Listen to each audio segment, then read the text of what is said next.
Sir ಇದು ತುಂಬ slim area sir ಇದು. ಈ ಏರಿಯಾಗೆ ನಮ್ಮ ಶಾಸಕರು ಬಂದಮೇಲೆ ಇದು ಅದೊಂದು ಏನು ಭೇದ ಭಾವ ಈ ಥರ ಒಂದು ಹೈಟೆಕ್ ಆಗಿ ಬಿಲ್ಡಿಂಗ್ ಮಾಡ್ತಿದ್ದೀವಿ. ನಿಜವಾಗ್ಲೂ ನಾವು ಭಾಗ ಏನು ಗೋವಿಂದಣ್ಣ ಗೊತ್ತಿದ್ದು ನಾವು ಇದ್ದೀವಿ. ತುಂಬ ಖುಷಿ ಆಗ್ತಾ ಇದೆ. ನೀವು ನೋಡ್ಬೋದು, ನೀವು ಒಂದ್ಸಲ ಹೋಗ್ಬಿಟ್ಟು ವಿಡಿಯೋ ಮಾಡ್ತಾರೆ ಬಿಲ್ಡಿಂಗ್ ಯಾವ ಥರ ಇದೆ ಏನು ಇದು ನಾನು ಜಾಸ್ತಿ ಅವ್ರ ಬಗ್ಗೆ ಹೇಳೋದು ಅದು ಹುಡುಗ ಇದ್ದಾನೆ. ಅದ್ರ ಬಗ್ಗೆ ನಾವು ಮಾತಾಡೋಕ್ಕೆ ನಮಗೆ ಅಷ್ಟು ಏಜು ಇಲ್ಲ ಸರ್ ಮಾತಾಡೋಕ್ಕೆ. ಅವ್ರು ನಮಗೆ ದೇವರು ಅಷ್ಟೇ. ಅಭಿವೃದ್ಧಿ ಕಡೆನೇ ಅವರು ಸರ್ ಅಭಿವೃದ್ಧಿ ಎಲ್ಲ ನೀವು ನೋಡ್ಬೋದು ಕೆಲಸಗಳು ಸಾವಿರ ಇದೆ. ಏನು ಏರಿಯಾದ ಬಂದು ನೋಡಿ ಏನೇನು ಕೆಲಸ ಆಗುತ್ತೆ ಗೊತ್ತಾಗುತ್ತೆ.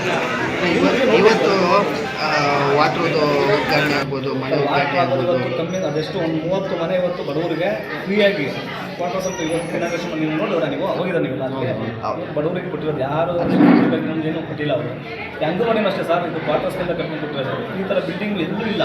ಚೆಕ್ ಮಾಡಿ ಒಂದ್ಸಲ ನೀವು ಹಂಗದು ಅಂಗನವಾಡಿ ಕಾರಣ. ಯಾಕೆಂದರೆ ಆಮೇಲೆ ಇವಾಗ ಇಲ್ಲಿ LKG ಮತ್ತು UKG ಮಾಡಬೇಕು ಅಂತ ಒಂದು ಪ್ಲಾನಿಂಗ್ ಇದೆ. ಮುಂದೆ ಅದು ಕಾರ್ಯಗತ ಬರುತ್ತೆ ಸರ್. ತುಂಬ ಕೆಲಸ ಮಾಡ್ತಾರೆ.